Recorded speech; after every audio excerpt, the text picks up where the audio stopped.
আসসালামু আলাইকুম। সবাই কেমন আছেন? আশা করি সবাই ভালো আছেন। আজ আপনাদের জন্য নিয়ে এসেছি নতুন গল্পের প্রথম পর্ব। আশা করি গল্পটি আপনাদের ভালো লাগবে। তাহলে চলুন শুরু করা যাক। মুখে একরাশ রাগ ফুটিয়ে আমার জন্য চা নিয়ে আসতে আসতে বলে, এই নিন আপনার চা। হঠাৎ শাড়িতে পা আটকে হোঁচট খেয়ে আমার উপর পড়ে। আমিও টাল সামালতে না পেরে ওর কোমর ধরে বিছানায় এলিয়ে পড়ি। মেয়েটির হাতে থাকা গরম চা আধা আমার উপর, বাকিটা বিছানায় পড়ে। চাটা পড়েছে আমার বুকে। এদিকে মেয়েটি তৎক্ষণাৎ আমাকে ছাড়িয়ে উঠতে যাবে, তখন আবার নিজেকে সামালতে না পেরে আমার উপর পড়ে। এমনভাবে পড়েছে কি আর বলবো, যেটা আমি আশা করিনি, এমনকি সেও আশা করেনি। এদিকে মেয়েটির রাগ চরমে উঠেছে। হঠাৎ সে আমার সাথে যা করলো তার জন্য আমি প্রস্তুত ছিলাম না। সত্যি কি আমি এতটাই খারাপ দেখতে, যার জন্য ও আমার সাথে এমন করলো? আমি তো জেনে বুঝে কিছুই করিনি। তাহলে এরপর যা হলো। আমার নাম মোহাম্মদ রিদওয়ান চৌধুরী। ফ্যামিলিতে মা বাবা আর আমি মা বাবার একমাত্র সন্তান। আমার বাবা একজন সরকারি উকিল, নাম মোহাম্মদ এনামুল চৌধুরী। খুবই ধার্মিক একজন ভালো মানুষ, সবসময় সৎভাবে চলেছেন। ওনার কাজের দক্ষতায় আজ উনি এলাকা জুড়ে নাম করেছেন। আমার প্রতি খুবই দায়িত্ববান আমার বাবা। সবসময় আমার ভালো যেটাতে হবে সেটাই করেন। ছোট থেকে আমাকে মাদ্রাসায় পড়িয়েছে, কোরআনের হাফেজ বানিয়েছে, তারপর আবার স্কুলে ভর্তি করিয়েছে, যাতে আমি পড়াশোনা করে ওনার মতো উকিল হতে পারি। কিন্তু আমার ইচ্ছে আমি বিজনেস করব, নিজের পায়ে দাঁড়াবো। সেটা আমি বাবাকে বললাম। বাবা শোনার পর কোনো আপত্তি করেনি। আমি দেখতে হ্যান্ডসাম, কিন্তু গায়ের রং কালো। অতটাও কালো না, তবে প্রথমে দেখলেই কালো মনে হবে। উচ্চতা 6 ফুট 1 ইঞ্চি, ফেস আকর্ষণীয় মায়ায় ভরা। মাথার চুল লম্বা ও সিল্কি। চুল লম্বা হওয়ার কারণে কপালে এসে পড়ে, যেটার কারণে মুখের আকর্ষণ আরও বেড়ে যায়। চোখ জোড়া খুবই দীপ্তিময় উজ্জ্বল, ঠোঁট জোড়া হালকা গোলাপি। সব মিলিয়ে সুদর্শন এক যুবক। শুধু গায়ের রং কালো, এটাই যা সবার চোখে পড়ে, তাই কোনো মেয়ে আমার আশেপাশেও আসে না। তার উপর আমি একটু ধার্মিকভাবে চলাফেরা করি, ইসলামিক নিয়মকানুন মেনে চলি। সেটা তো মেয়েদের আরও পছন্দ না? এক কথায় বলা ভালো, মেয়েরা কোনো আলেমকে পছন্দ করে না। তারা একটা রিক্সাওয়ালার বউ হতে রাজি আছে, কিন্তু একটা হুজুরের বউ হতে বললে কত রকমের নাখারাই, এটা ওটা কত রকমের অজুহাত। 100-এর ভিতর 95% মেয়েরাই হুজুরের কাছে বিয়ে বসতে চায় না।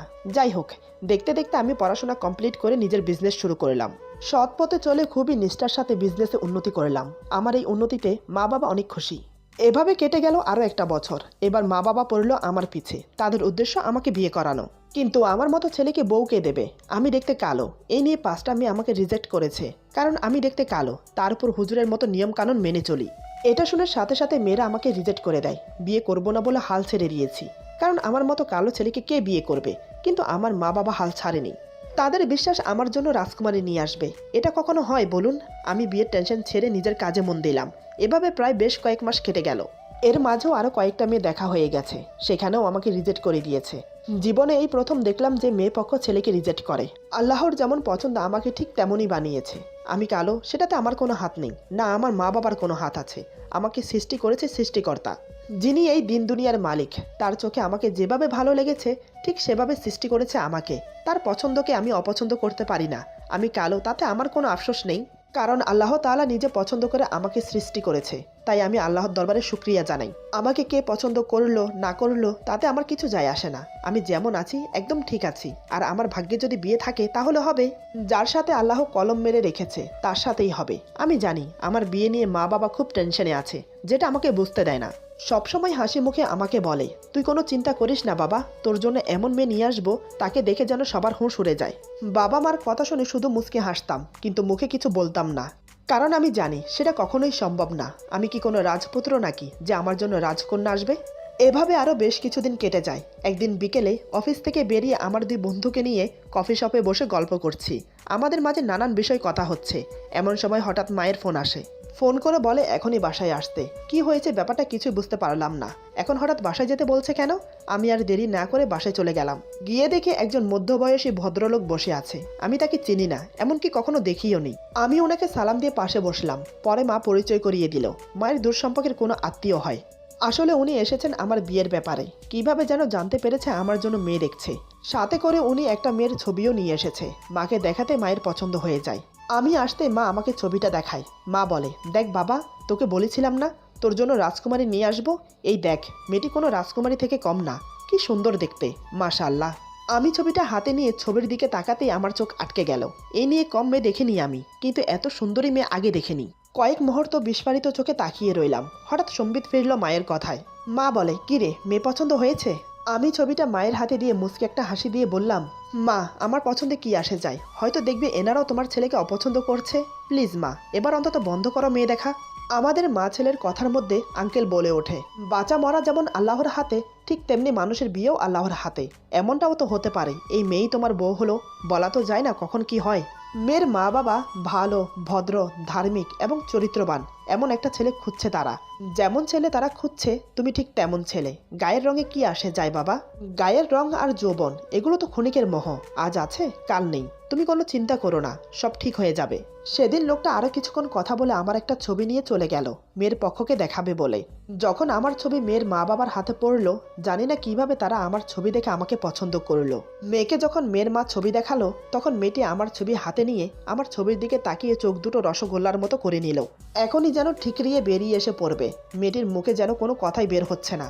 মেয়েটির চোখ মুখ দেখেই বোঝা যাচ্ছে তার পছন্দ হয়নি। মেয়েটির মা বলে, কিরে মা, ছেলেটিকে পছন্দ হয়েছে? এবার মেয়েটি রাগে ফেটে পড়ল। মেয়েটি বলে, তোমাদের চোখ আছে না গেছে? কি দেখে পছন্দ করেছো তোমরা আমার জন্য এই ছেলেটাকে? আমি তোমাদেরকে আগেও বলেছি আমি বিয়ে করব না। আমি পড়াশোনা কমপ্লিট করতে চাই, কিন্তু না, তোমাদের ইচ্ছে তোমরা আমাকে বিয়ে দেবে। তারপরও তোমাদের ইচ্ছেটাকে মেনে নিলাম। ভেবেছিলাম তোমরা আমার ভালো চাও, অন্তত এমন ছেলের কাছে আমাকে বিয়ে দেবে না যার সাথে থাকলে তোমাদের মেয়ে অসুখী হবে। কিন্তু এখন কি করছো? তোমরা তো তোমাদের মেয়েকে সাগরে ভাসিয়ে দিচ্ছ। এমন ছেলে কেউ কারোর মেয়ের জন্য পছন্দ করে? আমি এই বিয়ে করতে পারবো না, এই ছেলেকে তো নাই। মেয়েটির কথা শুনে মেয়েটির মা রেগে গেল। মেয়েটির মা বলে, ভালো মন্দ তুই কি বুঝিস? ভালো মন্দ বোঝার মতো বয়স তোর এখনো হয়নি। মানুষের সৌন্দর্য ক্ষণিকের, এখন আছে কিছুক্ষণ পরে নেই। কিন্তু মানুষের ভালো দিকটা সারা জীবন থেকে যায়। যে ছেলেটাকে তুই কালো বলে ঘৃণা করছিস, সে ছেলেটা সব দিক দিয়ে পারফেক্ট, শুধু গায়ের রংটা কালো, তাতে কি? কালো বলে কি সে মানুষ না? দেখ মা, মানুষের সৌন্দর্য দিয়ে বিচার করিস না, মানুষের মনুষ্যত্ব দিয়ে বিচার কর। ছেলেটা অনেক ভালো, ভদ্র, চরিত্রবান, নিজের বিজনেস করে, আর কি চাই তোর বল?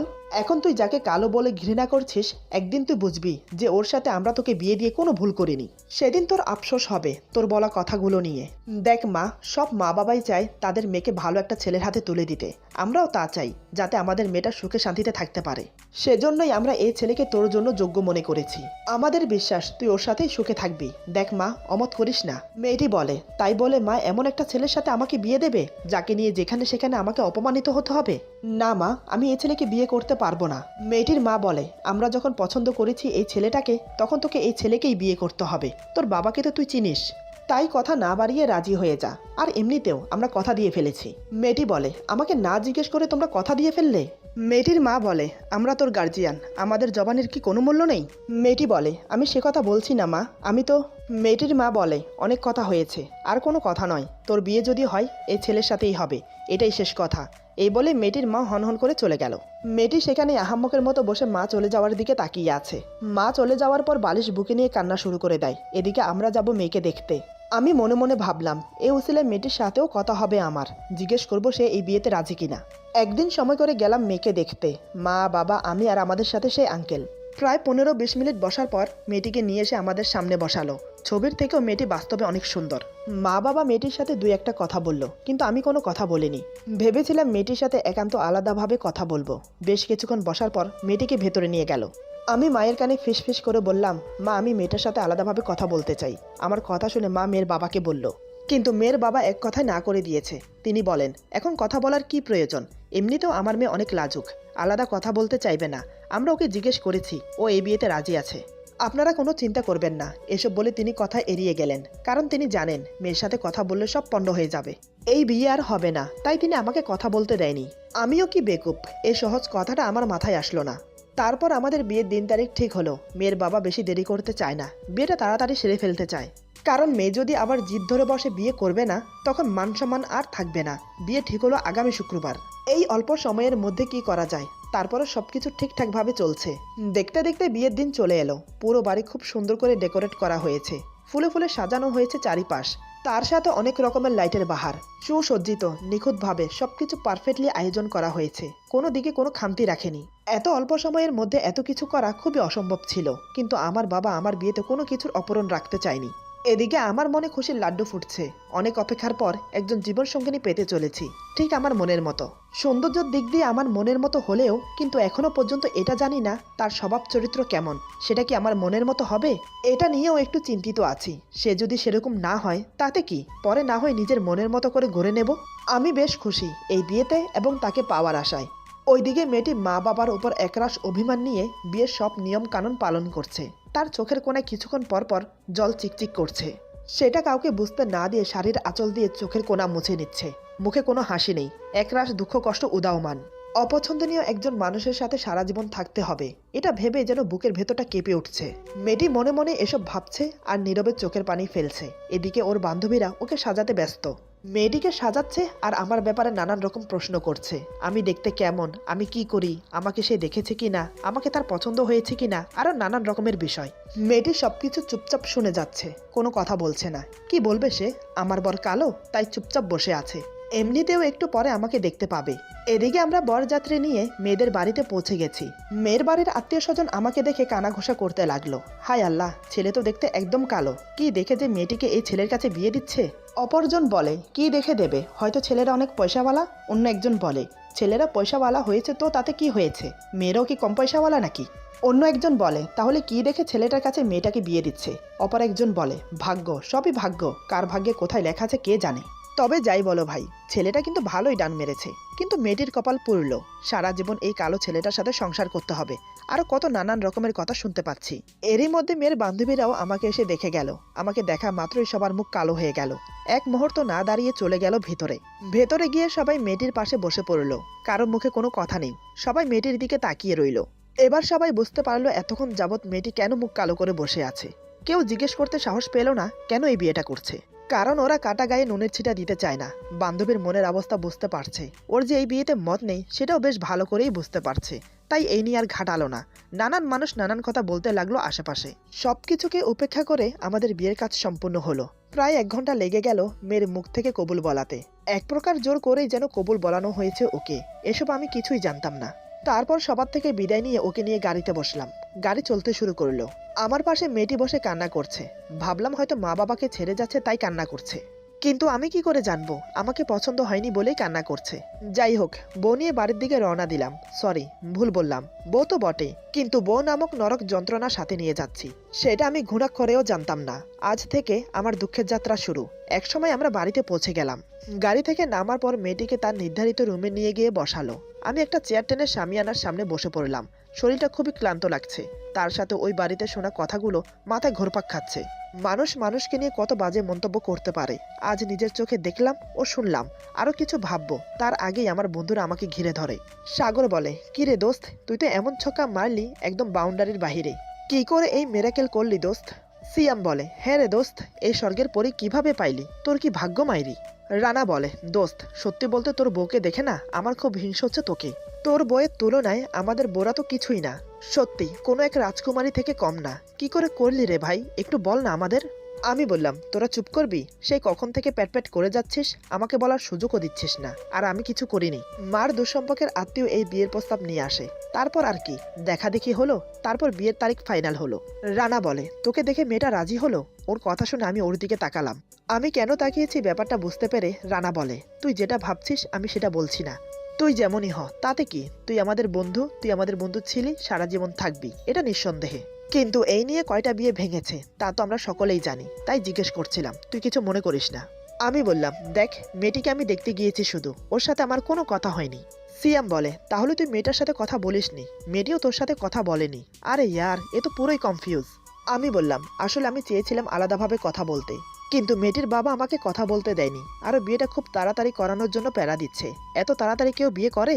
4 দিন আগে মেয়ে দেখেছি, 4 দিন পর বিয়ে, ব্যাপারটা কেমন গুলিয়ে যাচ্ছে আমার কাছে। সাগর বলে, সত্যি কিছু গোপন করেনি তো? আমি বললাম, তা জানি না, গোপন করলেও কি না করলেও কি, এখন তো বিয়ে হয়ে গেছে, এখন চাইলেও কিছু পাল্টানো যাবে না। রানা বলে, সব বাদ দে, বিয়েটা যে সুন্দরভাবে হয়েছে সেটাই অনেক। নতুন জীবনের শুভ কামনা রইল দোস্ত, তবে আমাদের ট্রিক দিতে হবে, এটা কিন্তু আমাদের প্রাপ্য। আমি ওদের কথা শুনে মুচকি হেসে বললাম, ইনশাল্লাহ অবশ্যই দেব। এভাবে টুকিটাকি নিয়ে আমাদের মাঝে কথা হয় অনেক। এদিকে সময় ধীরে ধীরে রাত 12টার গণ্ডিতে পৌঁছচ্ছে। বিয়ে বাড়িতে লোকজন জায়গায় গ্রুপে আড্ডা দিচ্ছে। তাদের সমালোচনার মূল লক্ষ্য হলো আমার বউকে নিয়ে। চারিদিকে শুধু বউয়ের সৌন্দর্যের তারিফ। বউয়ের তারিফ যত শুনছি তত গর্ব হচ্ছে নিজেকে নিয়ে। কিন্তু ভাববার বিষয় হলো আমাকে নিয়ে আমার বউ কতটা সন্তুষ্ট। সে কি আদতেই সন্তুষ্ট, নাকি এর মাঝে লুকিয়ে আছে অন্য কিছু। এদিকে বাসরঘর সাজানোর জন্য সবাই ব্যস্ত হয়ে পড়েছে। একসময় সবকিছু ঠিকঠাক করে আমার স্ত্রীকে বাসঘরে ফুল দিয়ে সাজানো খাটে বসিয়ে দিল। সে লক্ষ্মী মেয়ের মতো বড় একটা ঘোমটা দিয়ে চুপচাপ বসে আছে। দেখে মনে হচ্ছে সবকিছুই নর্মাল।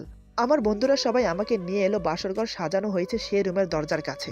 আমাকে দরজার কাছে দাঁড় করিয়ে ওরা কিছুটা দূরে গিয়ে বৃদ্ধা আঙ্গুল দেখিয়ে বলে অল দ্য বেস্ট।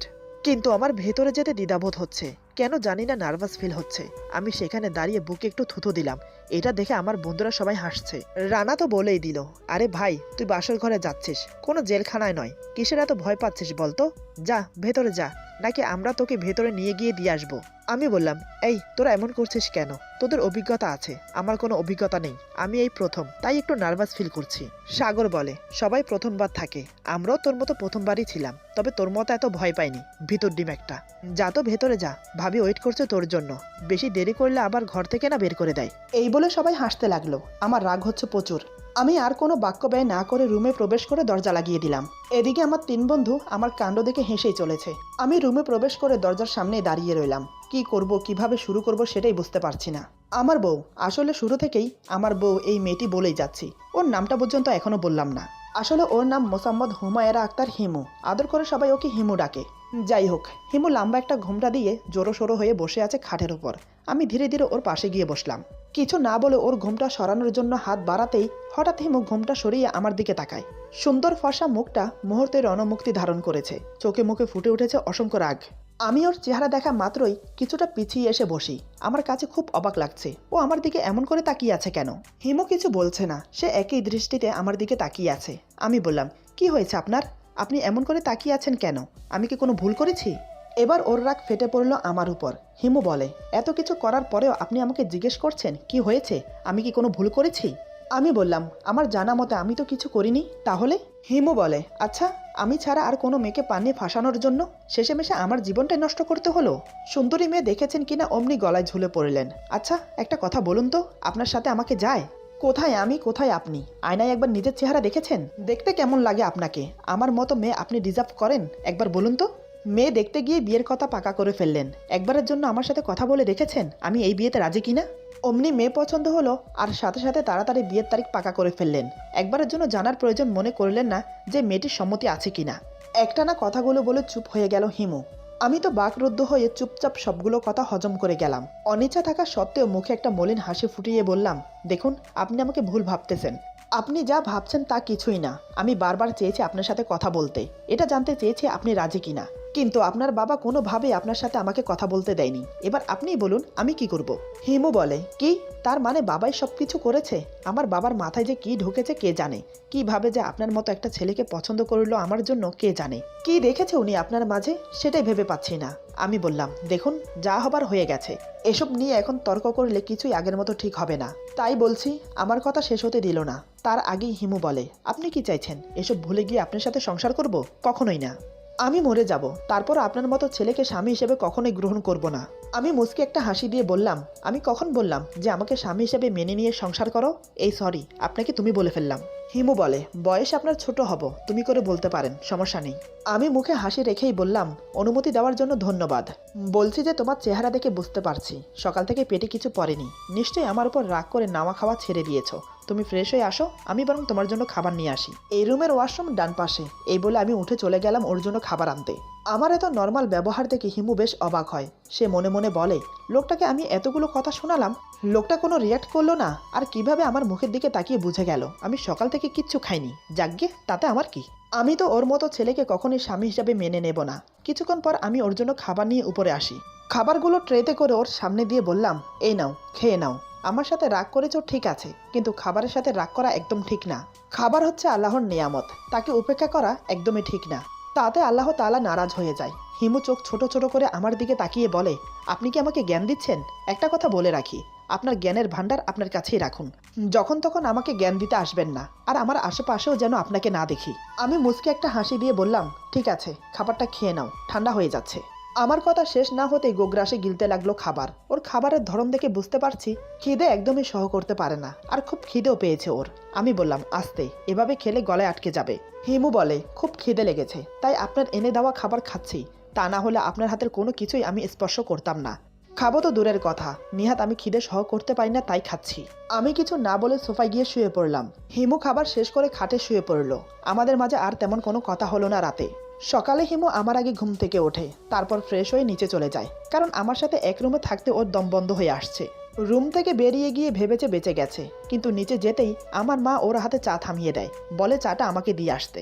এটা শুনে হিমুর পুরো শরীর রাগে রিরি করে ওঠে, কিন্তু মুখে কিছু বলতে পারছে না।